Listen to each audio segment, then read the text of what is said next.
Kata Nikodemus kepadanya, bagaimanakah mungkin seorang dilahirkan kalau ia sudah tua? Dapatkah ia masuk kembali ke dalam rahim ibunya dan dilahirkan lagi? Jawab Yesus, aku berkata kepadamu sesungguhnya jika seorang tidak dilahirkan dari air dan roh, ia tidak dapat masuk ke dalam kerajaan Allah. Apa yang dilahirkan dari daging adalah daging, dan apa yang dilahirkan dari roh adalah roh. Janganlah engkau heran, karena aku berkata kepadamu, kamu harus dilahirkan kembali. Angin bertiup kemana ia mau dan engkau mendengar bunyinya. Tetapi engkau tidak tahu dari mana ia datang atau kemana ia pergi. Demikian halnya dengan tiap-tiap orang yang lahir dari roh. Nikodemus menjawab, katanya, bagaimana mungkin hal itu terjadi? Jawab Yesus, engkau adalah pengajar Israel dan engkau tidak mengerti hal-hal itu. Aku berkata kepadamu, sesungguhnya kami berkata-kata tentang apa yang kami ketahui dan kami bersaksi tentang apa yang kami lihat. Tetapi kamu tidak menerima kesaksian kami. Kamu tidak percaya waktu aku berkata-kata dengan kamu tentang hal-hal duniawi. Bagaimana kamu akan percaya kalau aku berkata-kata dengan kamu tentang hal surgawi? Tidak ada seorang pun yang telah naik ke sorga selain daripada dia yang telah turun dari sorga, yaitu anak manusia. Dan sama seperti Musa meninggikan ular di padang gurun, demikian juga anak manusia harus ditinggikan, supaya setiap orang yang percaya kepadanya beroleh hidup yang kekal. Karena begitu besar kasih Allah akan dunia ini, sehingga ia telah mengaruniakan anaknya yang tunggal, supaya setiap orang yang percaya kepadanya tidak binasa, melainkan beroleh hidup yang kekal. Sebab Allah mengutus anaknya ke dalam dunia bukan untuk menghakimi dunia, melainkan untuk menyelamatkannya oleh dia. Barang siapa percaya kepadanya, ia tidak akan dihukum. Barang siapa tidak percaya, ia telah berada di bawah hukuman, sebab ia tidak percaya dalam nama anak tunggal Allah. Dan inilah hukuman itu, terang telah datang ke dalam dunia, tetapi manusia lebih menyukai kegelapan daripada terang, sebab perbuatan-perbuatan mereka jahat. Sebab barang siapa berbuat jahat membenci terang dan tidak datang kepada terang itu, supaya perbuatan-perbuatannya yang jahat itu tidak nampak. Tetapi barang siapa melakukan yang benar, ia datang kepada terang, supaya menjadi nyata bahwa perbuatan-perbuatannya dilakukan dalam terang. Jadi Bapak Ibu sekalian, kita akan melihat bagian ini, nanti kita akan lanjutkan ke ayat 22 sampai dengan ayat 36. Jadi bahannya saya sudah sampaikan kepada saudara tentang Yohanes pasal 3 ayat 1 sampai dengan 36. Jadi Bapak Ibu, saudara saya oleh Tuhan, saya kira nampak ya di layar saudara. Sudah ada di layar, bisa lihat di sana. Kalau kita lihat Bapak Ibu, bahwa dalam pasal yang pertama, ayat 1, ayat 14 maksud saya, dan ayat 17 ditekankan oleh Rasul Yohanes, bahwa firman yang menjadi manusia itu bukan manusia biasa, tetapi dia adalah penuh kasih karunia dan kebenaran. Ulang 2 ayat ini. Dia pencipta, tidak ada segala sesuatu yang ada tanpa oleh dia. Ketika dia menjadi manusia, dia itu karakteristiknya, Tuhan Yesus itu digambarkan penuh kasih karunia dan kebenaran. Dan ini sudah dialami oleh sejumlah murid. Minggu lalu kita sudah bahas bagaimana ini dialami oleh 4 murid. Ya. Pertama itu kita lihat ada Andreas, Yohanes, lalu kemudian ada Petrus yang diubah namanya menjadi Kepas, lalu ada Filipus, bahkan sebenarnya lebih dari 4, ada lagi Nathanael. Mereka ini sudah melihat betapa Tuhan Yesus itu penuh kasih karunia, mengerti keberadaan mereka, sehingga mereka mulai mengikut. Sang Juru Selamat. Dan kemudian di pasal 2 kita melihat kasih karunia Tuhan Yesus dinyatakan kepada ibunya. Ibunya sepertinya bingung mau berbuat apa karena pesta di kota Kana itu sedang krisis anggur. Tapi pada saat itulah Tuhan Yesus melakukan sesuatu, sebuah pertolongan yang di luar dugaan daripada ibunya. Itu terjadi karena dia penuh kasih karunia. Di kasih karunia Tuhan Yesus sangat nampak di situ. Nah, kasih karunia-Nya secara terselubung nampak pula minggu lalu kita bahas ketika di Bait Allah. Di Bait Allah dia memprotes pedagang-pedagang hewan, ya, pedagang-pedagang kurban, tapi juga penukar-penukar uang juga dia usir semua. Kenapa? Karena mereka itu satu kata, seia sekata dengan tokoh-tokoh agama, menjadikan Bait Allah menjadi semacam pusat jual beli. Dan ribuan orang datang setiap tahun. Itu sebabnya keuntungan mereka sangat besar. Dan akibatnya terjadilah di sana menaikkan harga dan seterusnya, ketidakadilan. Itu sebenarnya yang diprotes oleh Tuhan. Jadi tindakan Yesus di Bait Allah itu pada dasarnya adalah tindakan kasih karunia kepada banyak orang yang harus mengeluarkan uang, ya, tidak seperti wajarnya. Seenak-enak pedagang itu biasanya mereka menjual ternak untuk dipersembahkan di Bait Allah. Lalu dalam Yohanes pasal 3 ayat 1-21 ini, kasih karunia dan kebenaran Tuhan Yesus akan kita lihat dinyatakan kepada seorang tokoh agama, seorang Farisi, ahli Taurat, anggota majelis besar, dan ini berarti dia bergengsi. Berarti Bapak ini penting sekali. Ketika dia menerima Tuhan Yesus sebagai Juru Selamat, kisahnya di pasal 3 ini penting nampaknya disampaikan oleh Rasul Yohanes. Supaya orang-orang Yahudi yang belum percaya bisa mempertimbangkan ulang kesaksian Bapak Nikodemus. Dan Yohanes Baptis pun nanti kita lihat di pasal 3 ayat yang ke-22 sampai dengan 36, betapa bangganya dia melihat Tuhan Yesus. Jadi di sini di pasal ini ada dua tokoh sama-sama laki-laki. Cuman yang satu tokoh yang masih aktif dalam arti di Bait Allah dan kemudian dia anggota dari majelis besar. Tokoh ini kebingungan ya dengan siapa Tuhan Yesus. Tapi tokoh Yohanes Pembaptis ayat yang ke-22 sampai 36 bukan tokoh yang bingung, malah tokoh yang bangga ketika Tuhan Yesus makin bertambah besar, makin bertambah populer. Nanti kita lihat di dalam ayat 30. Dia mengatakan ia harus makin besar tetapi aku harus makin kecil. Dan bahkan di ayat 29 dia katakan aku sangat bersukacita. Sangat-sangat bersukacita kalau Yesus makin dihargai banyak orang, disanjung banyak orang. Wah, itu sukacita saya katanya. Sementara Bapak Nikodemus, tokoh agama yang malah bingung dia, kenapa Yesus menjungkir balikkan pedagang-pedagang, meja-meja pedagang dan penukar uang, dan kemudian teman-temannya protes di Bait Allah. Jadi Bapak Nikodemus justru kebingungan, belum kenal siapa Yesus, tetapi Yohanes Pembaptis yang digambarkan oleh Rasul Yohanes, murid Yesus, justru dia sangat kenal siapa Tuhan Yesus. Jadi ini menarik perhatian kita.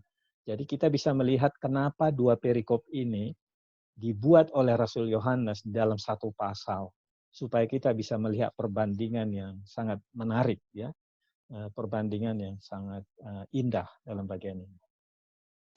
Seperti metode yang kita bahas minggu lalu, kita akan mencoba mengkaji karakter dari tokoh penting di sini. Tokoh pentingnya tentu adalah Yesus dan kemudian ada Nikodemus. Beda dengan kalau di dalam pasal 2 ayat 1-14 ada Yesus, ada murid-murid, ada Maria, ibu Yesus, ada pelayan-pelayan, kemudian di situ ada pemimpin pesta dan kemudian ada juga di situ mempelai laki-laki.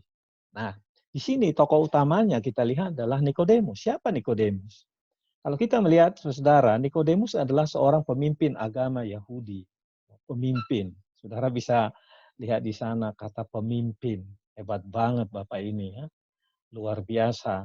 Dan kalau ilustrasi yang saya berikan itu, kelihatannya usianya bisa 60-an, mungkin 70-an. Dan di sini berhadapan dengan seorang muda yang berusia 30 tahun. Ya, karena Yesus baru dibaptis oleh Yohanes Baptis, lalu kemudian dia memulai pelayanan. Biasanya orang Yahudi memulai pelayanannya pada usia 30-an. Jadi awal 30-an lah Yesus. Sementara Nikodemus, di gambar itu sosok tua. Jadi beda, 2 kali lipat bisa jadi umurnya. Jadi saya selalu senang melihat perikop ini, pertemuan dua tokoh, pria yang beda usia. Satu mantan tukang kayu, satu adalah anggota majelis besar. Jadi dikatakan juga kita bisa dapat informasi bahwa Nikodemus ini kawannya Yusuf Arimatea. Dari mana kita tahu Yusuf Arimatea kawannya? Karena mereka sama-sama menguburkan Tuhan Yesus di dalam Yohanes pasal yang ke-19. Waktu Yesus dikuburkan, dikatakan di sana ada Yusuf Arimatea, ya, yang kemudian mereka pergi, ya, Yusuf Arimatea dan Nikodemus pergi menghadap Pilatus dan kemudian meminta mayat Yesus. Kenapa Pilatus mengizinkan mayat Yesus diturunkan? Karena pasti Yusuf Arimatea orang penting, termasuk juga Nikodemus orang penting. Dan dikatakan dalam Injil Markus bahwa Yusuf Arimatea orang kaya, sehingga karena dia kaya, dia bisa membeli tanah, lalu kuburan itu adalah kuburan keluarga daripada Yusuf Arimatea. Belum pernah dipakai loh, saudara-saudara. Dan Yusuf Arimatea mempersembahkan kuburan itu untuk dipergunakan Yesus dikuburkan, diletakkan di situ. Yang kedua, karakter Nikodemus yang kita lihat dalam pasal ini adalah dia hanya mengenal Yesus sebatas guru, belum dikenal sebagai Mesias.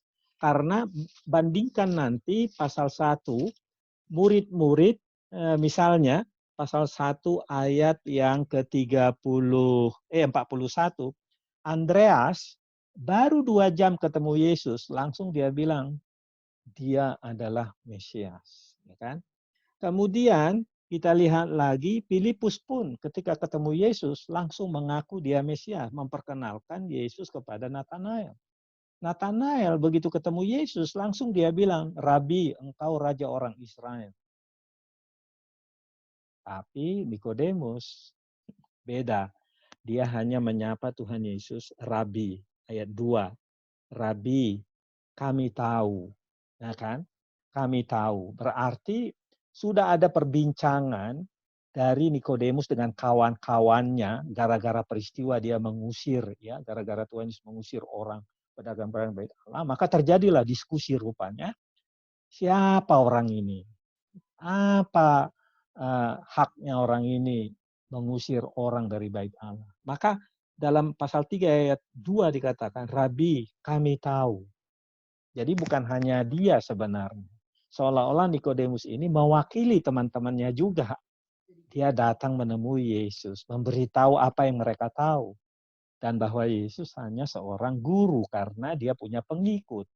Ya, pengikutnya tadi ada Andreas, ada Simon Petrus, dan ada Nathanael, ada Filipus, ada Yohanes, dan mungkin murid-murid yang lain. Nah, jadi dia belum kenal siapa, bahwa Yesus adalah Mesias, anak Allah yang diutus datang ke dunia. Itu persoalan dia. Ya. Kemudian yang ketiga, Nikodemus ini tidak tahu bahwa dia adalah anak manusia yang harus ditinggikan.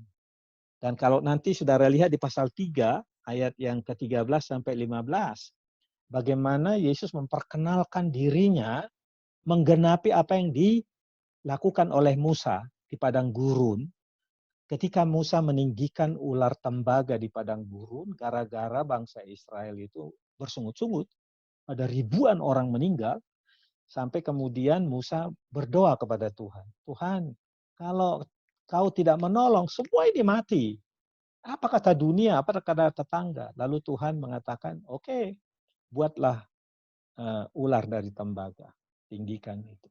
Nah, Kemudian Musa berseru, siapa yang memandang ular akan selamat. Nah, ternyata itu adalah gambaran dari kedatangan Mesias. Itu sebabnya nanti kita lihat di pasal 3 ayat 13, Yesus mengatakan kepada Nikodemus, ayat 14 khususnya, sama seperti Musa meninggikan ular di padang gurun, demikianlah anak manusia harus ditinggikan. Jadi Nikodemus diajak oleh Tuhan Yesus harus memahami hal itu, dan Nikodemus selama ini belum mengerti hal itu. Mungkin mendengar, tentu sebagai ahli Taurat pasti dia tahu cerita Musa, cerita kisah-kisah di padang gurun, hafal sekali dia itu, tapi belum melihat signifikansinya, hubungannya dengan Yesus. Yang keempat, Nikodemus jelas tidak tahu tujuan kedatangan Yesus ke dunia, yaitu pasal 3 ayat 16, bahwa dia datang menyatakan kasih Allah yang begitu besar, supaya setiap orang yang percaya pada dia tidak binasa, tidak terhukum, melainkan beroleh hidup yang kekal. Dan yang menarik adalah bahwa dia beda. Nikodemus ini saya lihat beda dengan tokoh agama yang marah di bait Allah. Saudara perhatikan pasal 2 kembali, ketika Yesus mengusir pedagang-pedagang, orang-orang Yahudi ngambek luar biasa. Mereka mengatakan, tanda apakah yang dapat kau tunjukkan kepada kami bahwa engkau berhak bertindak demikian? Mengusir para pedagang, memporak-porandakan meja-meja penukar uang. Hakmu apa? Tapi Nikodemus malam itu, dia mulai merekam di hatinya. Pasti ini orangnya unik ini. Ya. Dan kemudian hari, karena penyelidikan ini, di hari raya Pondok Daun, ya, hari raya Pondok Daun kurang lebih setahun kemudian, Nikodemus membela Tuhan Yesus. Jadi kita lihat di sini, inilah uniknya Nikodemus ini. Dia adalah seorang tokoh agama, justru di dalam dirinya muncul rasa ingin tahu, ingin lebih dekat, sehingga dia menyelidiki, bahkan malam hari dia datang kepada Tuhan Yesus. Saudara, pertanyaannya adalah apakah yang kita pelajari dari karakter ini? Saudara, kalau kita lihat kira-kira apa yang Anda pelajari? Ini sangat menarik ya karakter beliau ini. Ini adalah orang yang intelektual, ya agak hati-hati, tidak mau terikut dengan kelompoknya yang menjudge atau menghakimi Yesus hanya guru biasa. Tapi kemudian kita lihat di sini digambarkan oleh Rasul Yohanes, ini orang yang hatinya mencari dan sampai memberanikan dirinya datang pada malam hari. Tentu kita bertanya, kenapa malam hari ya? Ya bisa jadi dia menghindari teman-temannya ya. Apalagi pada waktu itu belum ada listrik toh. Jadi malam hari bagi dia paling aman lah ketemu dengan Tuhan Yesus ya. Jadi karakter ini bagus. Ada yang dari antara saudara kira-kira mau sampaikan 1-2 pendapat dulu tentang karakter orang ini? Apa yang kita pelajari pada zaman ini?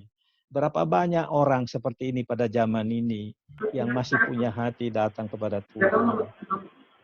Ya. Petriani, ada yang mau disampaikan? Ya. Ada yang mau sampaikan? Pak Imam. Silakan Pak Imam, kalau mau sampaikan sesuatu, karakter apa yang kita lihat dari Yohanes ini? Silakan Pak Imam. Di unmute dulu, di unmute. Dibuka dulu suaranya. Ya. Nikodemus ya Pak? Ya. Kerendahan hati dia Pak ya? Ya gitu sebagai ya. seorang pemimpin agama yang karakternya ya. Dia melihat Yesus lebih dari apa yang mungkin dia tahu gitu. Ya. Ya. Gitu. Ya, jadi Bapak kagum dengan rendah hatinya ya. Kerendahan hati Nikodemus sebagai seorang pemimpin agama yang mau datang kepada Yesus dan membuat pengakuan Yesus rabi itu mungkin perlu pikiran yang pertimbangan yang ini ya. Karena harus mengakui Yesus kuat, tapi dia datang kepada Yesus. Iya, ya. Baik Pak Imam, terima kasih. Ada yang lain yang angkat tangan? Siapa yang mau memberitahu sesuatu? Silakan angkat tangan, nanti di-unmute itunya. Sebelum kita lanjut, silakan. Siapa yang mau langsung? Oke, Pak. Pak Supriyatin, ya silakan Pak Supriyatin. Ya, Pak, kalau menurut hemat saya, yang namanya Tuan Nikodemus ini orangnya cerdas dan teliti. Apapun yang dia pelajari perjalanan Yesus selama ini, kenapa orang menganggap kok perilaku Yesus demikian, diantaranya misalnya ketika mengusir para pedagang kaki lima yang ada di Bait Allah. Nah, di dalam hatinya dia bertanya-tanya karena ada banyak orang juga mengatakan bahwa Yesus itu adalah orang yang memang begitu besar kasih karunia-Nya. Jadi daripada dia harus berbondong-bondong atau diketahui orang lebih lanjut, nah, dia lebih baik ingin membuktikan sendiri. Jadi kecerdasannya itu di situ ada, Pak. Nah, dengan kerendahan hati pula dia datang ke sana, Pak. Demikian, Pak. Terima kasih. Ya, bagus sekali Pak Supriyatin. Terima kasih. Jadi Bapak memberitahu betapa orang ini menjadi contoh orang yang cerdas, orang yang mau menyelidiki. Dan kayaknya boleh dikatakan mungkin dia orang yang rela berbeda dengan teman-temannya. Kalau teman-temannya ngambek, marah, justru dia diam-diam pergi membuat penyelidikan. Siapa lagi, satu lagi yang mau bicara? Ada? Angkat tangannya. Ibu Nuri kayaknya siap. Ibu Nuri, bagaimana sosok perempuan memandang Bapak Nikodemus yang mau diam-diam malam hari dia datang kepada Tuhan? Kalau saya lihat Pak Nikodemus ini orangnya berhikmat dan boleh dikatakan juga dia seorang pemimpin yang melayani gitu. Jadi dia tidak membanggakan dirinya seorang pemimpin, tapi dia menghargai pendapat orang, seorang pemimpin yang melayani, mau melayani. Ya, saya garis bawahi tadi yang Ibu bilang teliti dan kemudian dia mau mencari tahu kebenaran lebih jauh daripada pria Nazaret yang datang ke Yerusalem, ke Bait Allah, tiba-tiba ngamuk kayak gitu kan. Ya. Walaupun setelah peristiwa dia mengusir orang dari Bait Allah itu, dia ada banyak mujizat. Dikatakan dalam pasal 2, ada masih banyak lagi mujizat, tanda-tanda dilakukan Yesus. Jadi bukan hanya bahwa dia marah di Bait Allah itu, tidak. Tapi ada lagi ayat 23, ada lagi tanda-tanda belas kasihan, kasih karunia, kelembutan yang disampaikan Yesus. Jadi barangkali ini memancing hati Nikodemus dan tokoh agama lain. Bisa jadi Yusuf Arimatea ada di situ. Kita tidak tahu, tapi mungkin Yusuf Arimatea beda lagi. Dia diam-diam, tidak ada di sini cerita seperti perjumpaan Nikodemus dengan Yesus tentang Yusuf Arimatea. Kecuali nanti ketika menguburkan Yesus, tiba-tiba Yusuf Arimatea menawarkan kuburan yang baru dia buat, kuburan keluarga. Itu luar biasa, saya lihat itu Bapak Yusuf Arimatea, excellent banget gitu ya, hatinya sangat mulia. Nah, baik Bapak sekalian, kita lanjut dulu ya, masuk ke bagian selanjutnya. Jadi kita tadi sudah melihat di siapa Nikodemus. Nah, sekarang kita bisa melihat lebih jauh Bapak Ibu sekalian, di mana dan kapan peristiwa ini. Ini penting sekali. Karena peristiwa ini terjadi di Yerusalem. Ketika Yesus dibaptis itu terjadi di daerah Betania, ya, di seberang Sungai Yordan. Tapi peristiwa yang di mana Tuhan menyatakan otoritasnya dan kemudian memancing hati Nikodemus itu di Yerusalem. Yerusalem berarti pusat agama, pusat sekolahnya orang Yahudi. Ya. Jadi Yesus datang ke pusat agama. Ini menarik banget gitu ya. Memang sih kalau kita lihat di Lukas pasal yang kedua, tiap tahun, apalagi setelah Yesus berusia 12 tahun, menjelang usia 13 tahun, Yesus tiap tahun rajin merayakan Paskah ke Yerusalem. Pernah dia bersama dengan Yusuf dan Maria sampai ketinggalan di Bait Allah. Ternyata dia sedang berdiskusi, berdialog dengan tokoh-tokoh agama. Nah, di usia 30-an ini dia datang ke Yerusalem karena berarti dia sudah biasa sih merayakan Paskah. Bukan pertama kali. Tapi barangkali di sini kita lihat ditunjukkanlah otoritasnya yang sangat luar biasa. Peristiwa Paskah itu Saya kasih tahu di catatan kurang lebih April tahun 26. Paskah kedua April tahun 27. Paskah ketiga April tahun 2028. Berarti saya mengikuti pendapat ahli perjanjian baru bahwa 3,5 tahun Yesus melayani, berarti 3 kali Paskah. Jadi berarti 3 kali dia pergi ke Yerusalem, dan pada Paskah yang ketiga itulah Yesus kemudian hari ditangkap, lalu kemudian menyerahkan dirinya, lalu disitulah dia dihukum di Golgota, menebus dosa manusia. Perjumpaan Yesus dengan Nikodemus ini terjadi malam hari. Ini menarik. Nanti kita lihat perjumpaan Yesus dengan orang-orang di Kana itu terjadi waktu pesta. Pesta tentu itu terjadi di siang hari. Itu pasal 2 ayat 1 sampai 11. Peristiwa Yesus berjumpa dengan seorang perempuan, wanita Samaria, ini terjadi di siang hari. Perhatikan pasal 4 ya. Perhatikan di pasal 4, Yesus di situ dia pukul 12, pasal 4 ayat 6, kira-kira pukul 12 siang, Yesus merasa haus, lalu kemudian dia menyuruh murid-muridnya pergi, lalu kemudian terjadilah perjumpaan dia dengan wanita Samaria. Nikodemus malam hari. Tuhan menyatakan dirinya kepada wanita Samaria sebagai Mesias yang dijanjikan, yang ditunggu-tunggu oleh leluhurnya, itu siang hari. Jadi menarik sekali, pasal 3 perjumpaan di malam hari, pasal 4 perjumpaan di siang hari. Ya, indah banget bagian ini kita lihat. Tuhan Yesus selalu memanfaatkan waktu, baik pun malam hari maupun siang hari, pagi hari. Nanti kita lihat perjumpaan Yesus dengan murid-muridnya di pagi hari, pasal 21. Pasal 21 ketika Yesus sudah bangkit, lalu kemudian Petrus dan kawan-kawan pergi menangkap ikan, tapi mereka tidak dapat apa-apa. Nah, pagi hari datang Yesus ke Tiberias, lalu dia menyatakan bahwa dialah yang bangkit. Jadi kita melihat di sini variasi bagaimana Tuhan menyapa manusia. Baik di malam hari, baik di siang hari, baik di tempat pesta, itu bisa di bait Allah, bisa itu di pasal 5 nanti Anda lihat itu di kolam Bethesda, ya, di kota Yerusalem, masih di kota Yerusalem, dikatakan di sana dekat pintu gerbang domba. Lalu ada kolam di situ. Jadi Tuhan Yesus kalau kita lihat dalam bagian ini moving, ya, bergerak dia.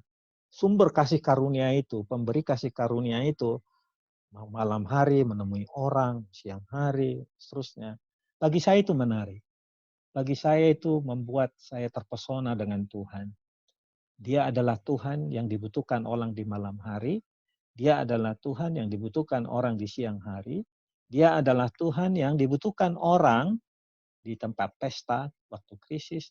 Dia adalah Tuhan yang sedang dicari orang, seperti wanita Samaria, dan seterusnya, dan seterusnya. Indah banget ya. Jadi jangan lupa soal waktu ini, bermakna sekali bagi kita.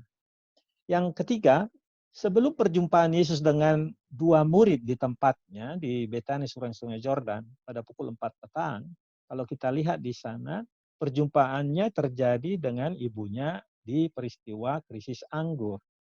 Jadi kalau kita lihat dalam bagian ini adalah konteks ruang dan waktu bagi Yohanes, penulis Injil ini penting.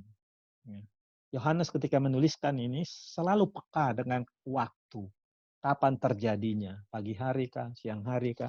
Kalau saudara perhatikan misalnya pasal 1, perjumpaan, tadi saya sudah singgung, perjumpaan Yesus dengan Andreas, salah satu murid Yohanes itu, kalau saudara perhatikan pasal 1 ayat 41, disebutkan di situ kurang lebih itu pukul 4 petang. Ayat 39.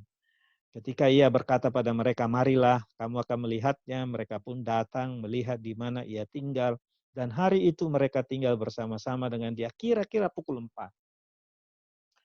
Jadi kita diajari oleh kitab Injil ini, Allah yang menjadi manusia, pasal 1 ayat 14, adalah Allah yang hadir di dalam ruang waktu kita.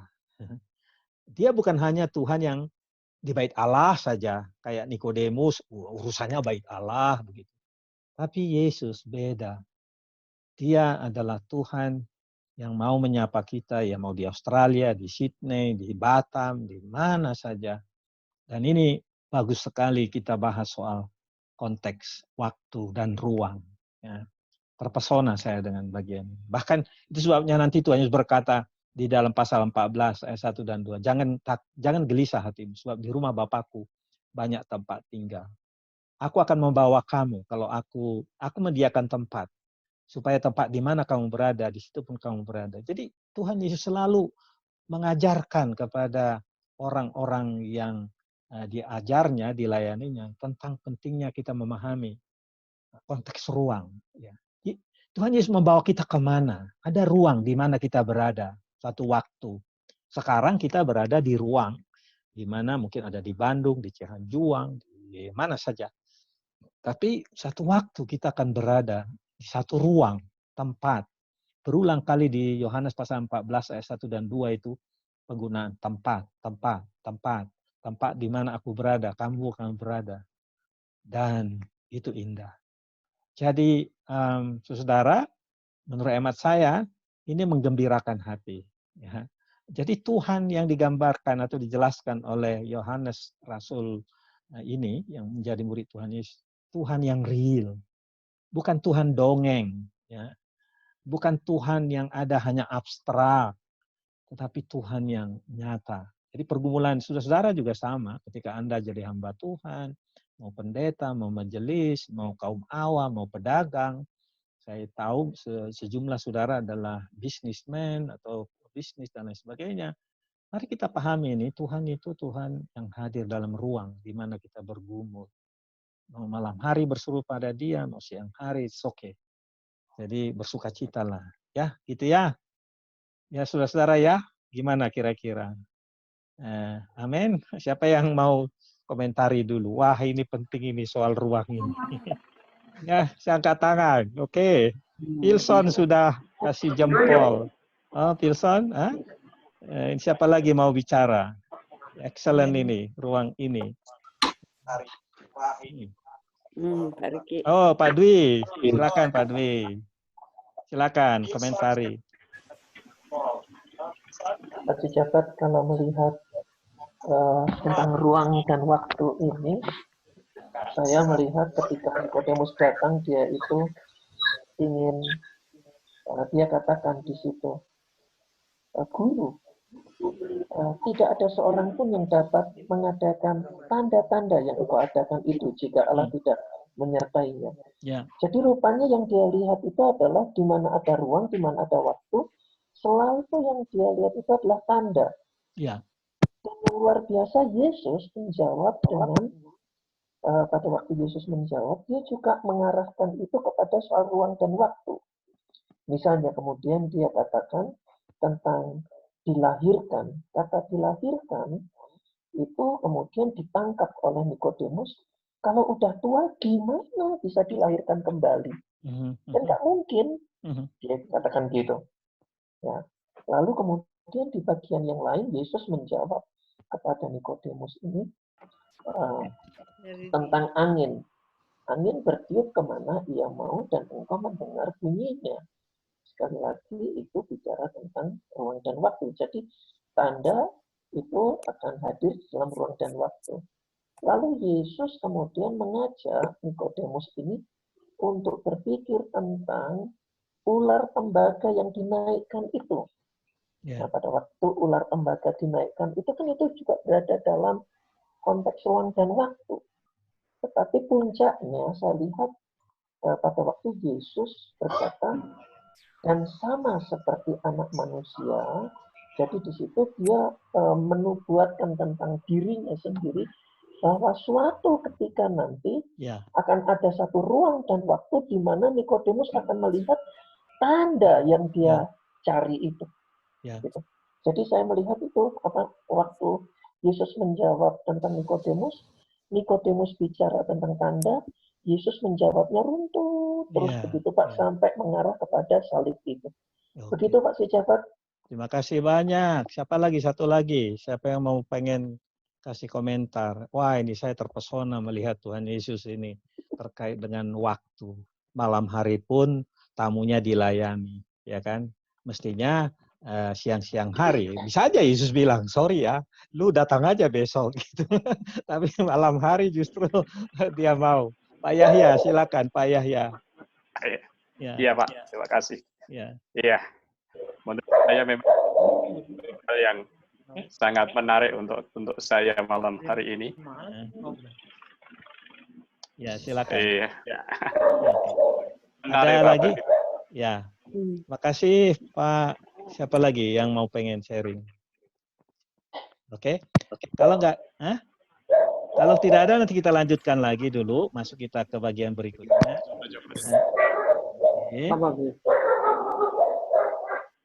Sekarang kita masuk ke bagian yang berikutnya adalah, ada apa dalam peristiwa ini? Coba kita gali lebih jauh. Ada apa dalam peristiwa yang sangat menarik ini?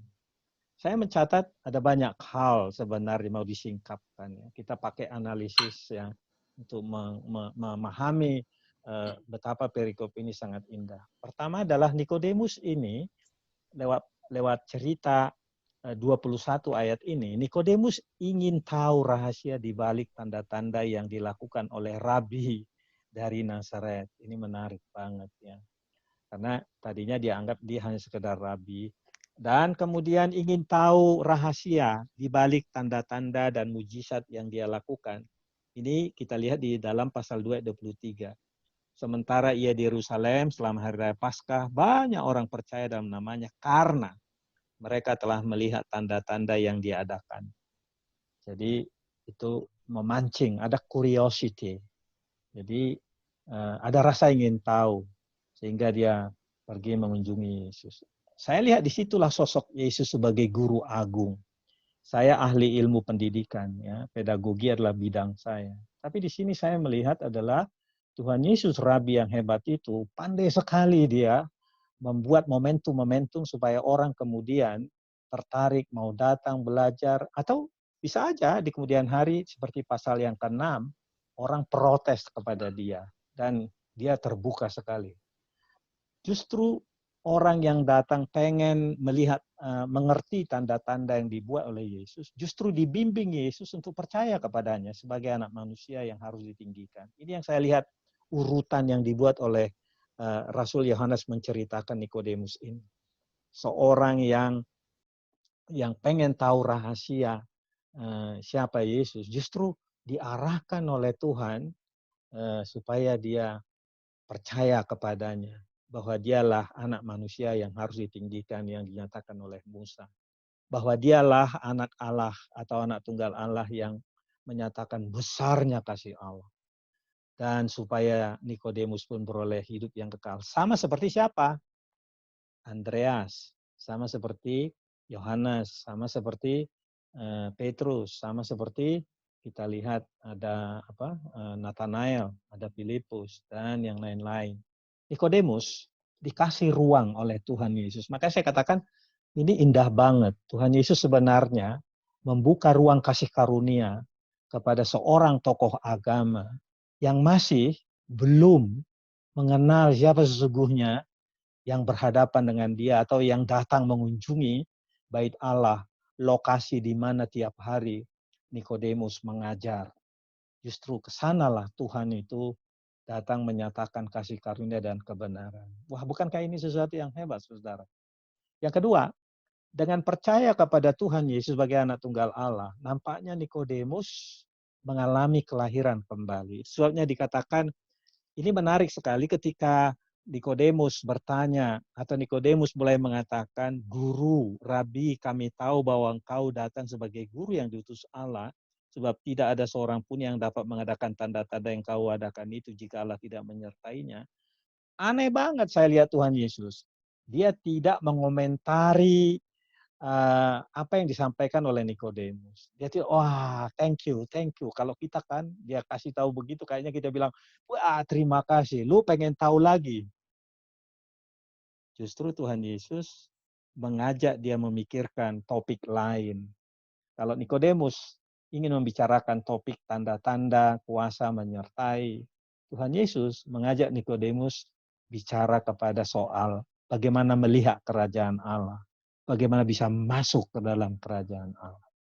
Dan bahwa untuk masuk ke dalam kerajaan Allah, melihat kerajaan Allah, Nikodemus harus percaya, harus menerima yang berhadapan dengan dia itu adalah anak tunggal Allah. Dan peristiwa saat Nikodemus mau menerima, itulah pekerjaan Allah. Dan itu bukan pekerjaan manusia. Dan itulah yang rumpaknya disebut dalam bagian ini dilahirkan kembali.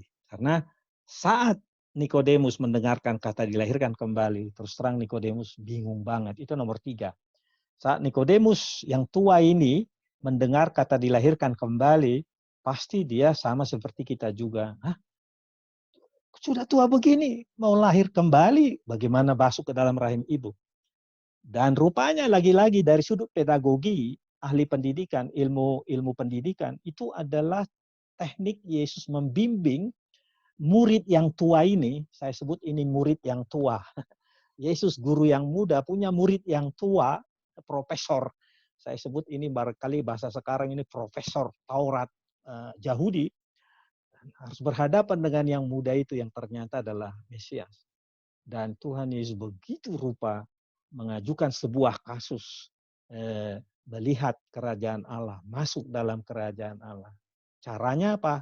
Dilahirkan kembali. Lalu diulang lagi dalam ayat 7. Kamu harus dilahirkan dari air dan roh. Supaya aku berkata kepadamu sesungguhnya jika seorang tidak dilahirkan dari air dan roh, ia tidak dapat masuk ke dalam kerajaan Allah. Terus bingung dia toh. Lalu ayat 6 dikasih alasan. Kenapa orang harus lahir dari air dan roh? Alasannya adalah ayat 6. Nah, ini hebat banget sang guru ini. Dia memberi alasan, argumentasi. Sebab dia bilang yang dari daging dilahirkan oleh daging. Kalau orang lahir dari daging, daging, kedagingan, kedagingan, dagingan. Tapi kalau orang lahir dari roh, sifatnya adalah hal-hal rohani dari dalam dirinya. Lalu ayat yang ke-7, terus disampaikan lagi oleh, jangan engkau heran karena aku berkata kepadamu, kamu harus dilahirkan kembali. Dan ketika Nikodemus makin bingung, Tuhan Yesus kasih ilustrasi angin bertiup. Ya, ini menarik sekali. Karena Nikodemus tadi memahami lahir kembali itu secara biologis. Bagi dia tidak ada punya penjelasan apapun dalam perbendaharaan pemahaman imannya, pemahaman keagamaan Yahudinya. Sekarang ketika Nikodemus mulai diajak memahami kembali, lalu Tuhan memberikan ilustrasi angin bertiup. Angin bertiup kemana ia mau dan engkau mendengar bunyinya, tetapi engkau tidak tahu dari mana ia datang atau kemana ia pergi. Demikianlah halnya dengan tiap-tiap orang yang lahir dari roh.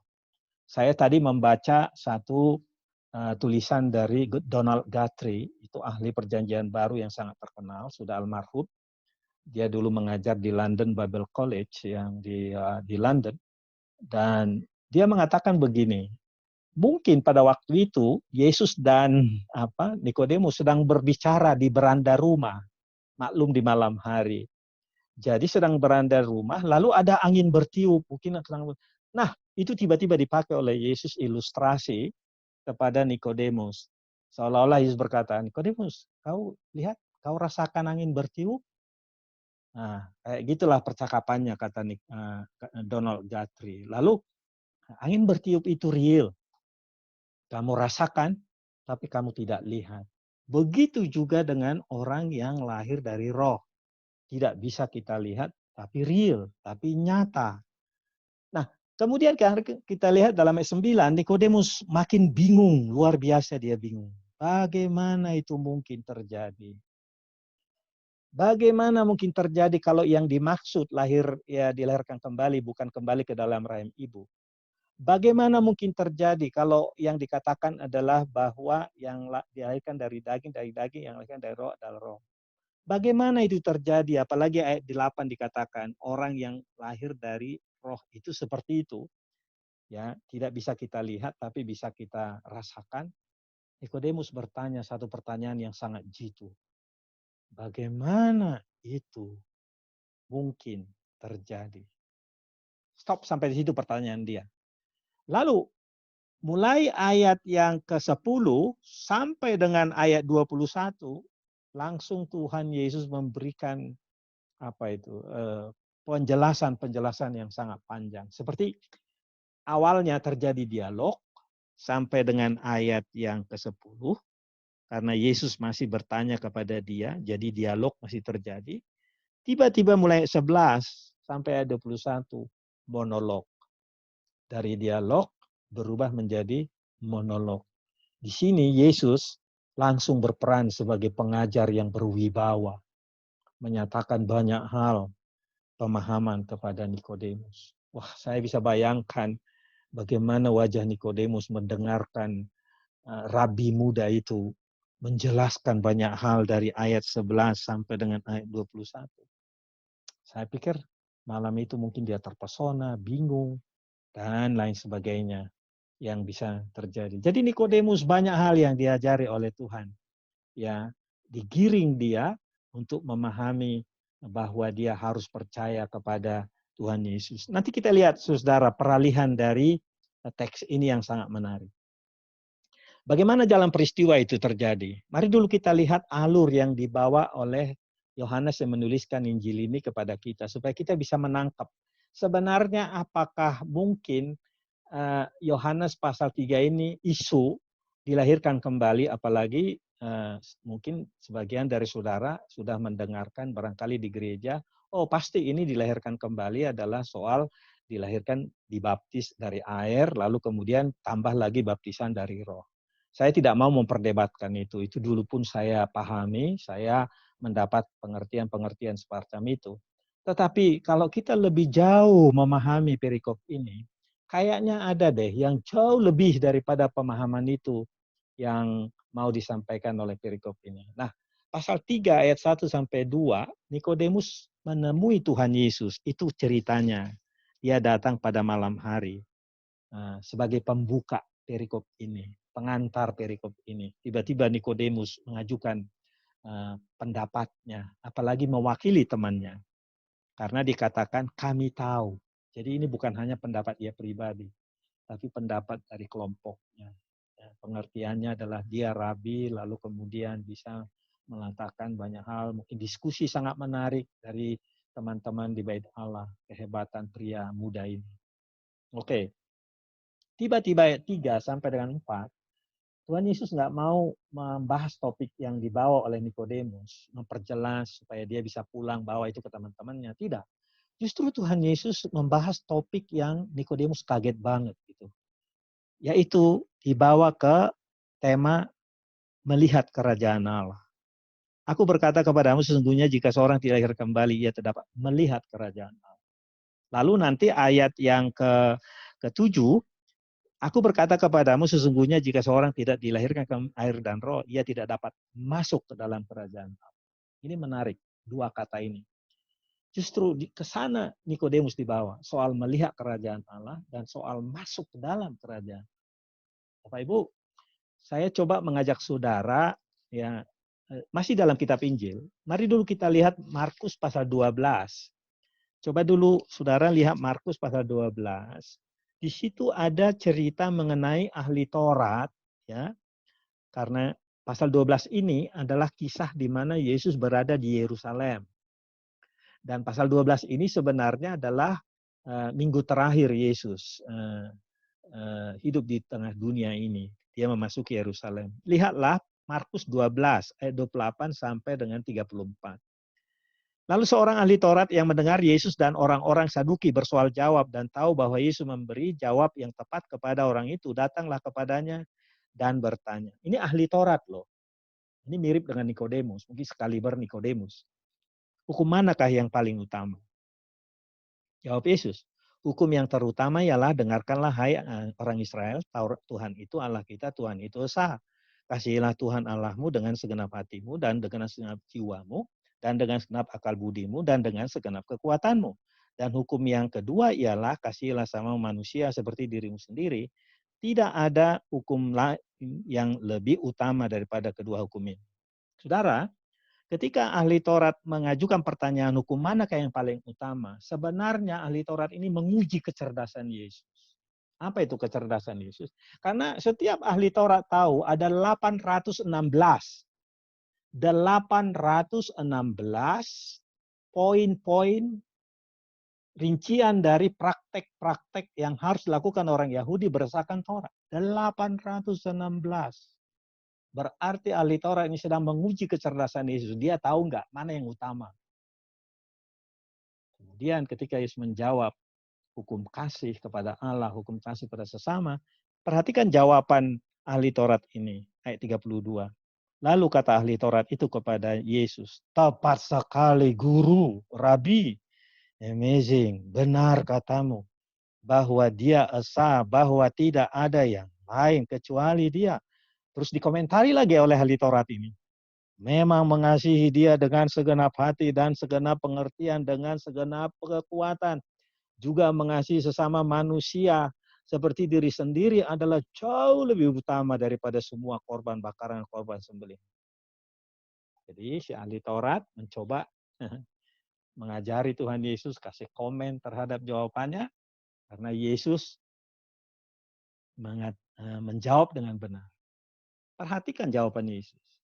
Ayat 34, tolong digarisbawahin ya. Yesus melihat bagaimana bijaksananya jawaban orang itu, maksudnya ahli Taurat tadi. Dan ia berkata kepadanya, engkau tidak jauh dari kerajaan Allah. Engkau belum masuk kerajaan Allah. Engkau masih belum tidak jauh. Coba dulu perhatikan kata tidak jauh. Belum masuk dia. Tapi sudah dekat. Saya tidak tahu berapa meter dari kerajaan Allah. Tapi beginilah contoh, ada banyak tokoh-tokoh agama Yahudi, ahli Taurat yang pandai agama, pandai menceritakan, bisa berargumentasi dengan Tuhan Yesus. Tetapi Yesus bilang, kamu tidak jauh dari kerajaan Allah. Itulah sebabnya perkataan Yesus kepada Nikodemus di dalam pasal 3 ini sangat penting kita pahami. Tema yang dia bawa oleh Yesus adalah karena Nikodemus, sekalipun dia tokoh agama, usianya mungkin sudah di atas 60-an, profesional, tapi Nikodemus belum menjadi warga kerajaan Allah. Dia belum melihat, dia belum masuk. Maka Tuhan Yesus membimbing dia ke arah sana. Supaya jangan terjadi seperti kisah Markus pasal 12 yang kita baca tadi. Ada ahli Taurat yang sangat bijaksana, tetapi Yesus bilang, kau tidak jauh dari kerajaan Allah. Belum di dalamnya. Nah, itu persoalan saya kira Nikodemus, dan saya kira ini relevan sekali pada zaman sekarang ini. Ada banyak orang aktivis rohani, kegiatan, tapi mungkin masih kategori tidak jauh dari kerajaan Allah. Ya, di pinggir-pinggirnya. Tapi sama seperti Nikodemus bingung, ya. Perhatikan kembali pada pasal 3, ketika Yesus ngomong tadi hal-hal rohani, dia katakan ayat 11, ya. Ayat 10, Yohanes pasal 3 ayat 10, kita kembali ke Yohanes. Jawab Yesus kepada Nikodemus, engkau adalah pengajar Israel. Wow, kau ahli Taurat, pengajar, profesimu adalah pengajar. Ya. Kau seorang didaskalos daripada nomos, ya, aturan-aturan Allah, Taurat Allah. Kau nggak ngerti apa yang saya katakan dalam pertanyaan itu.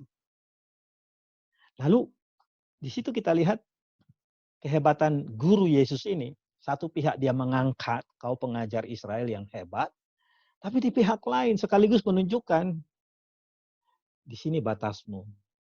Kau pantas nggak ngerti. Nah, lalu kemudian kita lihat ayat 11. Aku berkata kepadamu, sesungguhnya kami berkata tentang hal-hal yang kami ketahui, dan kami bersaksi tentang apa yang kami lihat. Tapi kamu tidak menerima kesaksian kami. Kamu tidak percaya waktu aku berkata-kata dengan kamu hal-hal duniawi. Hal duniawi yaitu angin bertiup.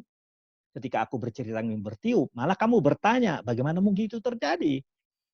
Itu sebabnya dia bilang, Tuhan Yesus katakan, aku tadi berkata-kata kepada kamu hal-hal duniawi, Kamu nggak ngerti hal itu. Bagaimana kalau aku bicara hal surgawi?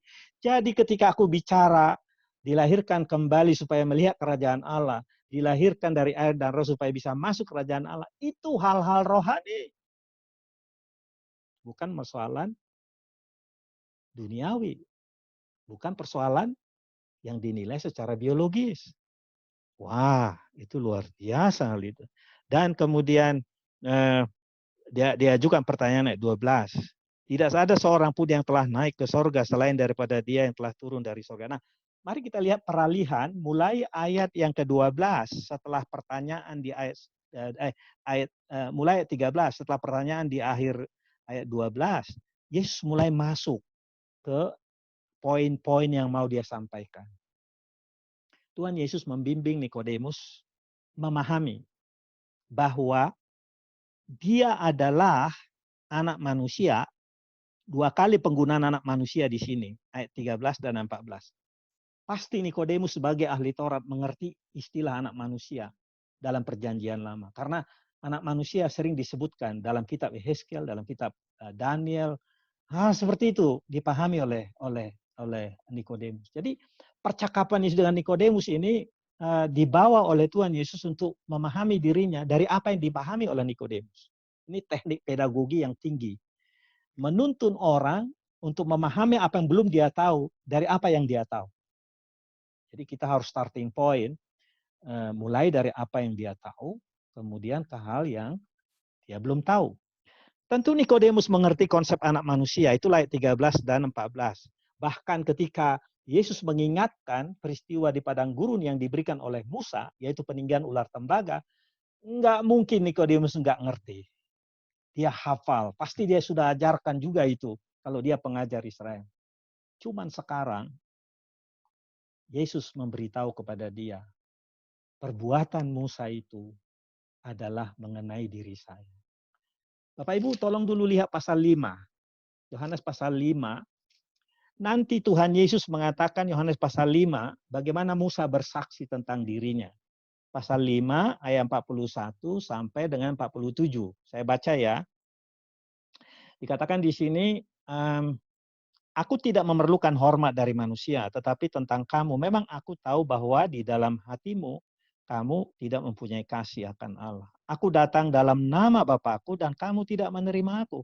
Jikalau orang lain datang atas namanya sendiri, kamu akan menerima dia. Bagaimana kamu dapat percaya, kamu yang menerima hormat seorang dari orang lain dan yang tidak mencari hormat yang datang dari Allah yang esa? Jangan kamu menyangka bahwa aku akan mendakwa kamu di hadapan Bapa. Yang mendakwa kamu adalah Musa, yaitu Musa yang kepadanya kamu menaruh pengharapan dan Nikodemus mengagumi Musa. Pastilah dia sebagai ahli Taurat mengagumi Musa. Sebab jikalau kamu percaya pada Musa, tentu kamu akan percaya juga kepada aku, tetapi ia telah menulis tentang aku.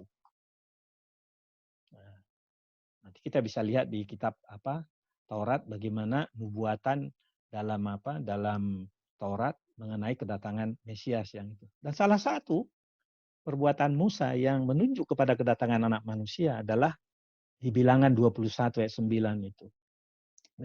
Jadi Nikodemus dibawa memahami supaya lebih akrab percakapan malam hari itu, karena Nikodemus sudah bingung, gak ngerti dia ini guru ini bicara 3 kali kamu harus dilahirkan kembali, ini diulang-ulang 3 kali, dia bingung.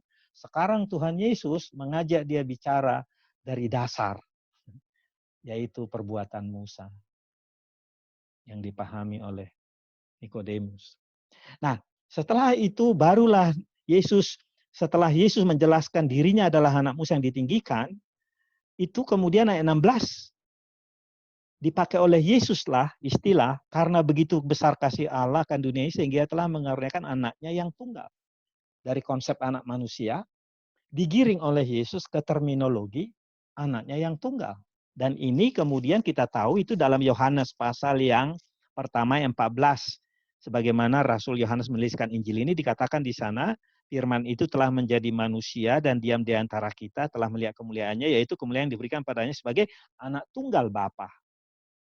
Sekarang ucapan itu digunakan di sini oleh Yesus menjelaskan pada Nikodemus. Anak tunggal Bapa itu tujuannya apa?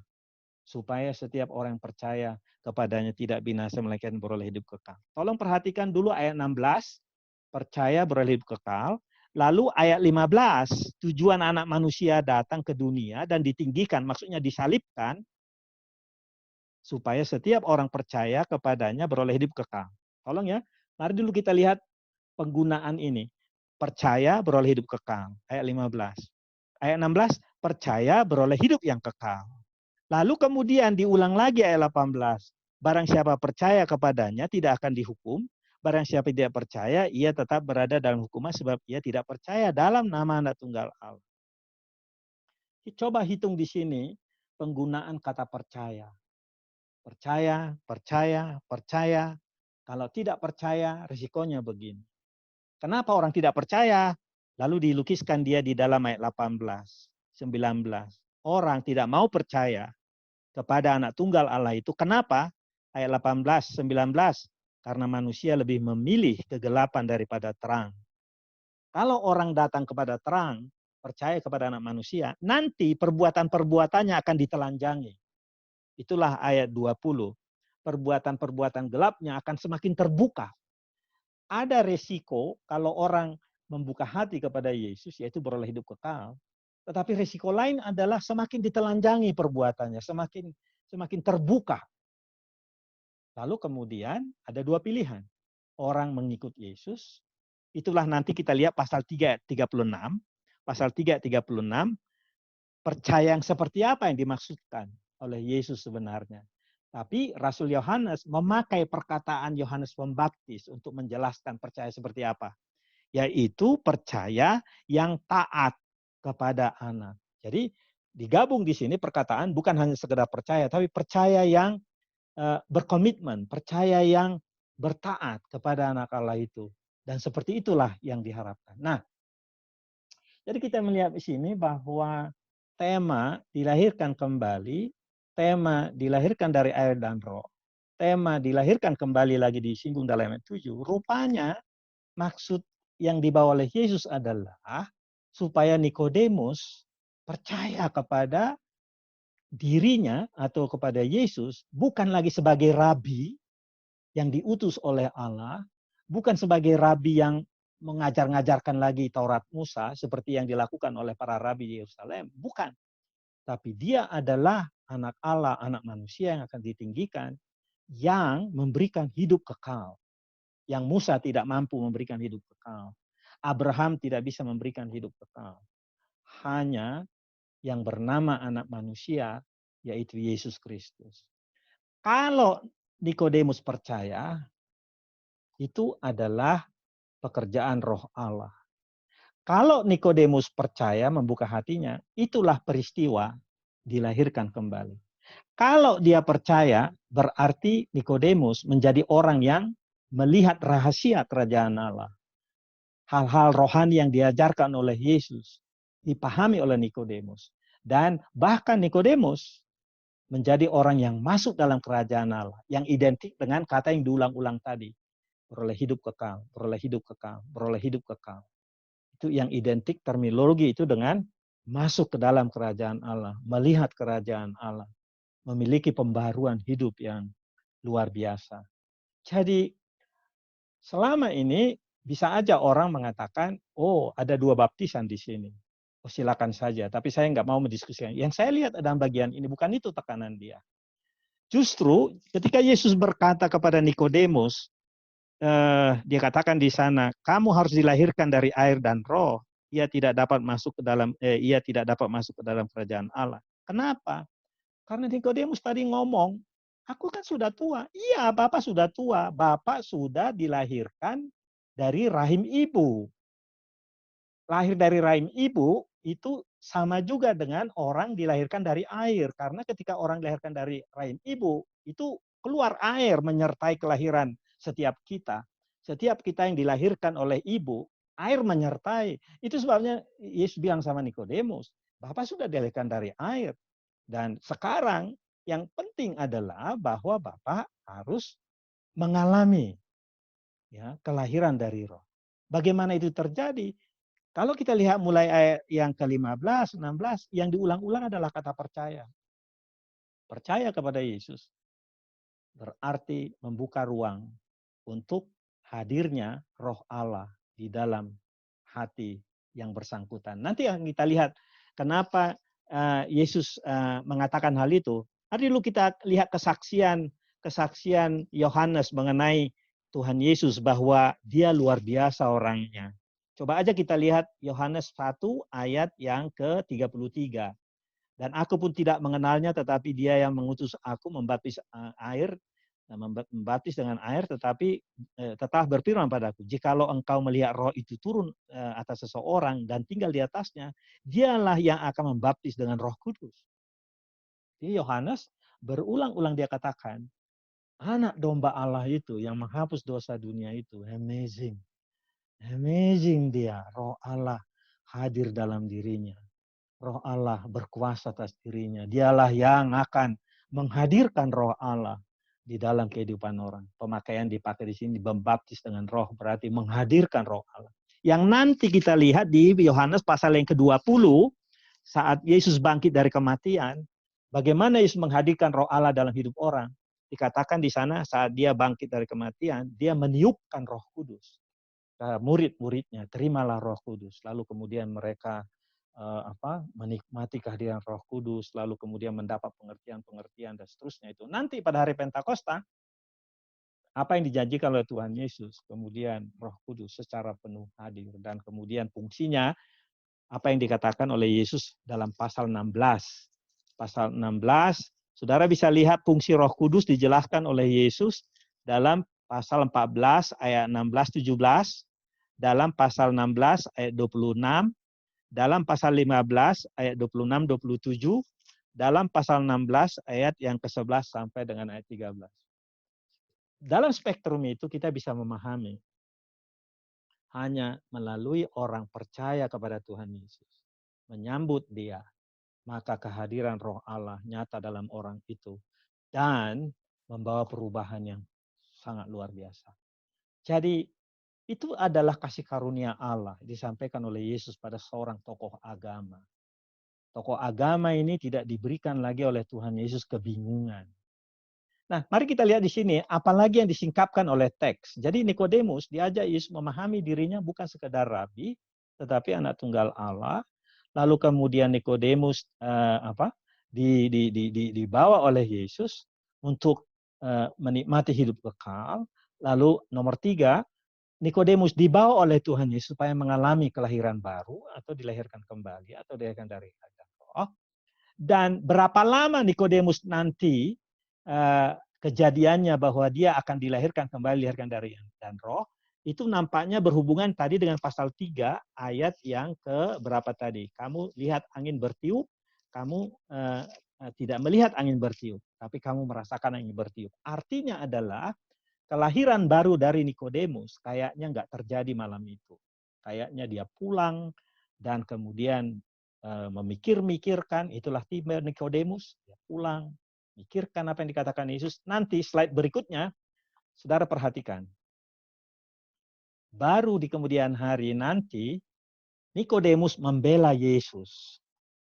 Kalau peristiwa berjumpaan mereka tahun 26 April, itu menurut ahli perjanjian baru, percakapan itu terjadi di hari Paskah April 26, kira-kira bulan September tahun 27, setahun berikutnya, lebih dari setahun ya, 1 tahun berapa bulan itu?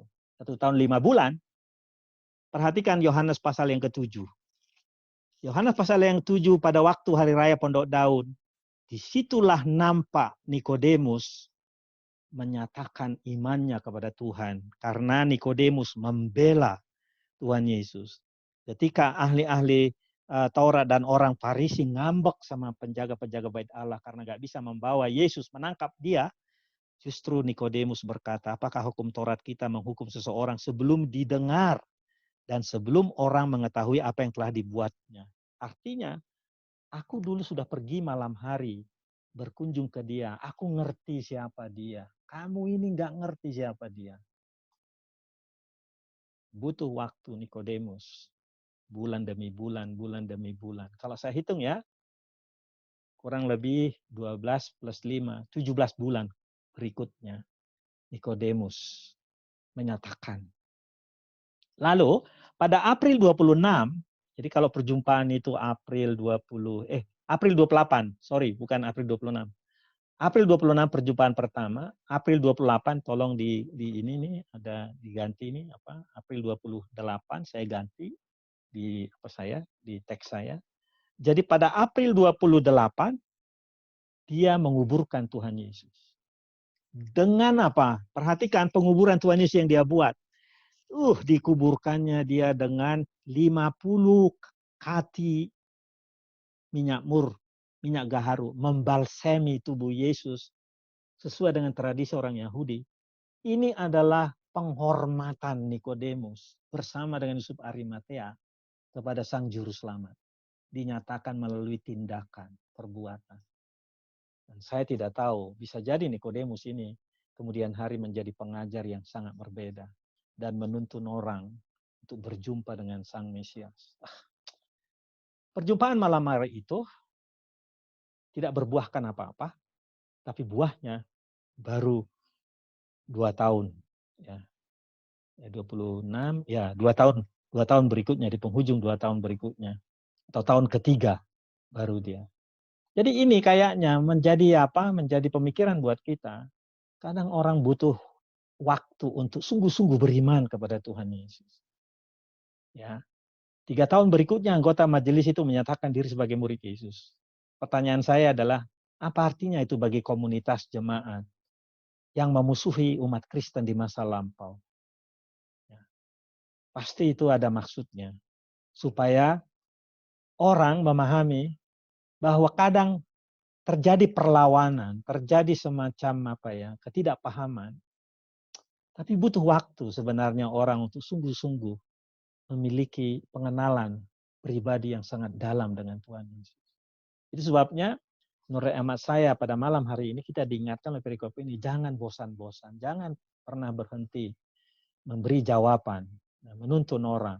Ada banyak pertanyaan anak-anak di gereja, pertanyaan anak-anak di rumah, pertanyaan anak remaja tentang siapa Tuhan Yesus, pertanyaan mahasiswa teologi, pertanyaan orang-orang yang sudah bahkan lulus dari sekolah teologi, yang kadang-kadang sebenarnya mereka belum memiliki pemahaman yang sangat dalam, sangat pribadi dengan Tuhan Yesus Kristus. Dan terus terang, kalau saya memasuki pendidikan teologi tahun 79, dan sampai sekarang, saudara hitung saja 79, dan sampai sekarang, tahun 2020, itu berarti sudah kurang lebih 30 tahun. Dalam pemahaman saya perjalanan 30 tahun, banyak saya lihat orang seperti ini. Ya, aktif, tetapi belum sungguh-sungguh menikmati pengenalan itu. Jadi, apa aplikasinya bagi kita sekarang ini? Jika Anda dan saya bisa percaya menyambut Yesus Kristus sebagai anak domba Allah yang menghapus dosa dunia, menurut hemat saya itu adalah kasih karunia Allah. Bapak Ibu, makanya saya senang kita menikmati kasih karunia Allah dengan memahami betapa pergumulan Nikodemus tidak mudah buat dia. Apalagi pasti kalau dia menjadi pengikut Yesus dikucilkan oleh majelis besar. Dan bagi saya saat Yusuf Arimatea dan Nikodemus pergi ke Pilatus, pasti itu ketahuan kepada imam besar bahwa dia sudah menjadi pengikut Tuhan Yesus. Saya duga bahwa 2 orang ini dikucilkan, bisa jadi nggak menjadi bagian dari majelis besar lagi. Tetapi itu harga yang dibayar oleh Yusuf Arimatea dan Nikodemus. Dan sekarang ini kita lihat ini penting. Ada banyak orang tidak mau ambil resiko, terlalu dekat dengan Tuhan Yesus.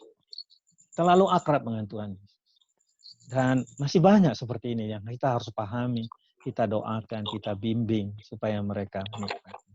Dan mungkin saya sampai di sini dulu, dan kalau ada pertanyaan komentar, saya stop dulu di sini. Silakan kalau ada yang angkat tangan, saya dapat apa, karena kita punya waktu 10 menit lagi.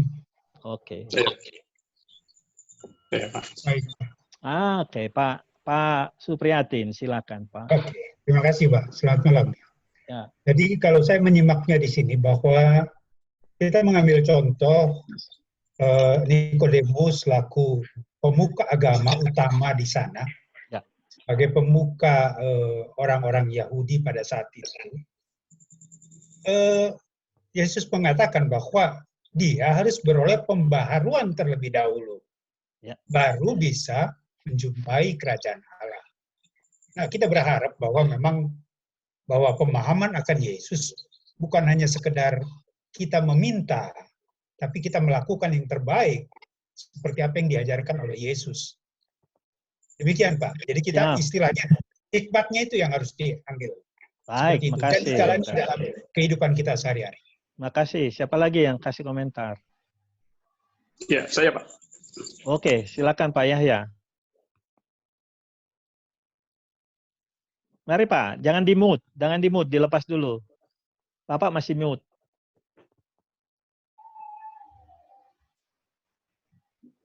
Masih mute, Pak. Ya, sudah. Sudah ya? Ya, sudah. Oke. Ya. Begini, Pak. Saya memandang bahwa satu kegelapan pada pra Yesus datang ke dalam dunia, begitu gelap. Saya melihat keberagamaan pada waktu itu. Itu nyata kepada Nikodemus, seorang pemimpin agama pun, dia tidak memahami arah dari keberagamaan, kebertuhanannya itu sendiri. Ya, betul. Nah, dengan demikian, Yesus menyampaikan satu revolusi pemahaman yang begitu kuat ya pada waktu itu. Untuk gini Pak, maksud saya bahwa kondisi kita sekarang ini juga nyaris Pak, karena kalau saya melihat sekularisasi dan juga materialisme dan sekularisme itu begitu kuat ya. Saya khawatir hal itu akan mengalami nasib yang sama seperti zaman Nikodemus. Apabila pemimpin agama atau pemimpin gereja itu tidak memiliki kejujuran dan kerendahan hati seperti Nikodemus. Saya selalu dengan Nikodemus, walaupun dia seorang pemimpin agama, dia jujur bahwa ada hal yang dia tidak tahu dan dia datang kepada Yesus, kepada sumber yang tepat. Demikian Pak, komentar saya. Terima kasih. Ya, sehingga imannya bertambah ya, pemahamannya bertambah, dan di ujung nanti kita lihat di pasal 19, bahwa ternyata orang ini dipakai Tuhan untuk menguburkan Sang Juru Selamat di kuburannya Pak Yusuf Arimatea. Hebat ya, jadi kadang-kadang kita nggak mengerti sesuatu yang dikerjakan Tuhan hari ini, ternyata punya fungsi dia mungkin 5 tahun ke depan, 6 tahun ke depan, dan seterusnya. Itu luar biasa. Pak Togu kayaknya mau katakan sesuatu. Pak Togu silakan. Ya, siap. Belum Pak, saya ikutin aja. Oke, silakan. Siapa lagi yang mau menyampaikan sesuatu? Ada lagi? Oh, Pak Yusman silakan Pak. Ya, nanti kalau saya lihat Tuhan Yesus begitu luar biasa Pak. Dengan hikmatnya, dengan otoritasnya yang luar biasa, dengan wibawanya, dengan usia yang begitu jauh, Nikodemus Nikodemus dengan usia sekitar 60-70 tahun yang tadi Bapak sampaikan di awal, sedangkan Yesus usianya 33, Nikodemus dengan penjelasan dari Tuhan Yesus sama sekali tidak berusaha mendebat, Pak. Dari situ saya melihat Tuhan Yesus punya wibawa yang luar biasa, otoritas, sampai-sampai kalau dikatakan kalau musuh sih bertekuk lutut gitu ya, Pak ya. Luar biasa Tuhan Yesus tuh, dahsyat Pak, cara penjelasannya. Makasih. Ya, silakan. Satu lagi tadi ada siapa tadi? Saya lupa Bapak. Ya, silakan Pak. Nih, Pak. Namanya Pak, tolong. Ya. Halo. Bapak. Ya, tidak ada nama di sini, hanya dibuat kodenya 1FK. Ya, silakan. Iya.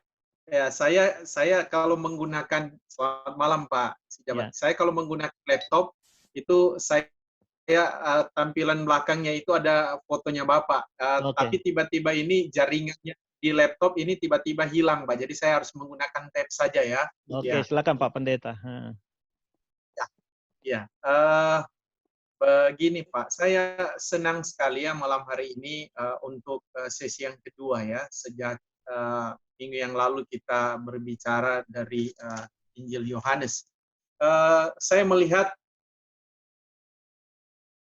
peran daripada Nikodemus yang seperti kata Pak Yahya tadi ya, dia mau mengakui bagaimana kehebatan daripada Yesus, ini luar biasa. Seorang yang menguasai Taurat dan seperti yang Bapak katakan tadi ada sekitar 816 ya yang harus sebenarnya dikuasai. Ternyata ya Yesus mampu menunjukkan itu sebagai bukti kepada Nikodemus. Ini adalah suatu hal yang luar biasa. Sebenarnya Nikodemus punya sikap yang hebat, dan pada akhirnya dia harus mengakui dan percaya kepada Yesus sesungguhnya, sehingga dia akan membela, dan justru sudah terbukti ya ketika dia membela Yesus ya, dan pada akhirnya dia bersama-sama dengan Yusuf untuk menguburkan Tuhan Yesus. Jadi orang yang pada prinsipnya ya ingin mengenal Yesus secara dekat, saya mau katakan bahwa kita tidak cukup hanya mendengar, tetapi mesti mengalami perjumpaan secara pribadi. Dan setelah perjumpaan secara pribadi itu dia berproses, tidak langsung instan, tetapi dia berproses. Dan proses itu menurut sejarah tadi dikatakan ada berkisar 1 tahun ya. 2 tahun Pak lebih. 1 tahun lebih ya, 1 tahun lebih. Dan justru dari proses ini imannya, kepercayaannya kepada Yesus itu luar biasa. Saya mau katakan bahwa bukan berarti orang yang hari ini ketika dia mendengar tentang Yesus dan dia percaya dan diragukan iman dibandingkan dengan mereka yang sudah lama mendengar Kristus, tapi justru sekarang terputar Pak, ya, atau kebalik ya. Ada yang terdahulu menjadi yang kemudian ya. Orang yang sudah dari kecil mengenal Yesus dari sekolah minggu, tetapi pada akhirnya setelah dia besar, dewasa, sudah lebih memahami tentang firman, justru dia meninggalkan Yesus. Ini sesuatu hal yang keliru bagi saya. Tapi justru Nikodemus, dia tahu tentang Taurat, dia harus betul-betul memahami secara luar biasa, ya. Dan kemudian itu dibuktikan dengan tindakannya. Yesus sudah memberi banyak pengajaran kepadanya. Dan saya sangat senang malam hari ini, ya. Saya belajar teologi juga sudah cukup lama, tetapi saya harus katakan bahwa saya masih baru, Pak, dan saya butuh hal-hal seperti ini, ya, hal-hal seperti ini kita bisa sharing dan saling meneguhkan, saling menguatkan. Nikodemus, dia tahu tentang Taurat, tetapi dia harus mengakui kemudaan Yesus dan kehebatan gurunya yang lebih dari yang Bapak katakan tadi, lebih dari profesor. Nikodemus bisa dikategorikan sebagai profesor, tetapi guru yang hebat, guru yang agung adalah Yesus yang mampu mengubah dia bukan hanya mengerti tentang Taurat, tapi mengerti tentang keselamatan. Dan ini adalah keputusan yang benar. Saya mau katakan malam hari ini, kalau kita percaya kepada Yesus, ambil keputusan, jangan ragu, ya, jangan ragu, jangan menunggu waktu yang lama lagi. Sekarang sudah waktunya. Pandemi COVID-19 membawa kita berjumpa dengan Pak Sijabat, karena Tuhan mau berbicara kepada hambanya, supaya kita semua yang ada dalam grup ini diteguhkan, dikuatkan iman kita untuk tetap satu sampai Tuhan Yesus datang dan kita sama-sama bersama dengan Dia. Makasih, Pak. Amin. Makasih. Jadi saya lanjutkan dulu ya. Jadi Bapak Ibu sekalian, terima kasih. Jadi kita lihat di sini apa yang Bapak katakan tadi, bahwa kalau Nikodemus dalam perjalanan imannya membutuhkan waktu, kita lihat murid-murid Tuhan Yesus justru kalau kita lihat di sana pasal 1, justru perjumpaan Andreas dengan Yesus pukul 4 petang. Tiba-tiba perjumpaan 2 jam langsung membuat Andreas ikut Tuhan Yesus. Dilatih 3,5 tahun dan seterusnya. Begitu juga dengan Nathanael, begitu juga dengan Filipus. Jadi kalau kita lihat di sini, kita bisa memahami macam-macam ragam orang dalam perjumpaan mereka dengan Tuhan Yesus. Ada orang seperti ini, ada orang tipe seperti ini, ada orang seperti ini. Tentu menurut hemat saya tidak mudah bagi orang seperti Nikodemus untuk segera berpaling dari Judaisme yang kuat, dari keagamaan orang Yahudi, penganut Taurat Musa yang hebat. Kita tidak tahu lagi mazhab mana dia. Apakah dia ada mazhab Hillel, apakah mazhab yang yang satu lagi, kita nggak tahu yang mazhab mana dia. Tetapi kita lihat dalam bagian ini adalah bahwa membutuhkan waktu, dan di ujung sana di pasal 19 bagian terakhir baru kita lihat, oh itu toh endingnya itu loh yang bagus. Mungkin ini betul juga tadi, kita mulai tapi endingnya harus bagaimana. Nah, Bapak Ibu, saya tidak akan berlama-lama, saya ingin sampaikan bahwa nanti silakan lihat bagian yang terakhir ini. Yang saya mau simpulkan adalah bahwa kenapa Yohanes Rasul yang menulis Injil ini kemudian mengemukakan perkataan-perkataan Yohanes Pembaptis. Karena perkataan Yohanes Pembaptis sudah disampaikan atau dituliskan oleh Injil ini pasal 1. Pasal 1 ayat 19 sudah ada. Kemudian juga ucapan Yohanes Pembaptis pada pasal 1 ayat 29. Lalu kemudian kita lihat di pasal 3 ini disampaikan oleh Yohanes Pembaptis ucapan-ucapan mengenai Tuhan Yesus. Jadi silakan nanti simak bagaimana Yohanes Pembaptis sangat bangga kepada Tuhan Yesus. Bahkan pernyataan dia yang paling akhir tentang siapa Tuhan Yesus adalah apa yang dia katakan, barang siapa percaya kepada Anak Allah, ia beroleh hidup kekal. Tetapi barang siapa tidak taat kepada Anak, ia tidak akan melihat hidup, melainkan murka Allah tetap ada di atasnya. Dan kalau saudara perhatikan pasal 1, perkenalan Yohanes Pembaptis dengan Yesus itu amazing. Ya, kalau saudara perhatikan pasal 1, ketika Yesus lewat, tiba-tiba seperti Roh Allah berbicara pada dia bahwa yang lewat itu adalah Anak Domba Allah yang menghapus dosa seluruh dunia. Karena perhatikan pasal 1 ayat 29. Ketika dia melihat Yesus lewat, tiba-tiba dia ngomong, lihat Anak Domba Allah yang menghapus dosa dunia. Dan dia katakan, aku sendiri, perhatikan ayat 31, aku sendiri mula-mula tidak mengenal dia. Ini mirip dengan Nikodemus kah? Aku sendiri mula-mula tidak mengenal dia, tetapi untuk itulah aku datang dan membaptis dengan air, supaya dinyatakan pada Allah. Ketika dia dibaptis, Yesus dibaptis, kita dikasih tahu oleh Injil sinoptik Matius dan Lukas bahwa Roh Allah hadir seperti burung merpati. Dan disitulah dia mengatakan ayat 32. Jikalau engkau melihat roh itu turun ke atas seseorang yang tinggal di atasnya, nah itulah dia yang akan membaptis dengan roh. Dan itulah dia itu Anak Allah. Nikodemus punya cara untuk mengenal Yesus secara pribadi. Yohanes Pembaptis juga punya cara. Nathanael juga punya cara. Andreas punya cara. Dan Filipus punya cara. Yang saya lihat di bagian ini, Tuhan Yesus itu welcome semua orang. Dalam perjalanannya, ada momentum-momentum mereka, irama-irama mereka. Jadi Bapak Ibu sekalian, kiranya pada malam hari ini, kita diberkati oleh Tuhan, dan silakan nanti kembangkan, karena waktu juga sudah terbatas untuk kita. Dan kalau ada misalnya 1 orang atau 2 orang yang mau menyampaikan sesuatu, saya welcome saja. Yang tadi sudah berbicara, memberi waktu kepada yang lain. Siapa yang mau menyatakan sesuatu pada malam hari ini? Silakan. Ada? Ya, ada? Sepertinya Ibu Esther mau menyampaikan sesuatu. Ibu Esther masih bersama kita? Atau siapa lagi nih? Oh, Ibu Esther mau menyampaikan sesuatu kah?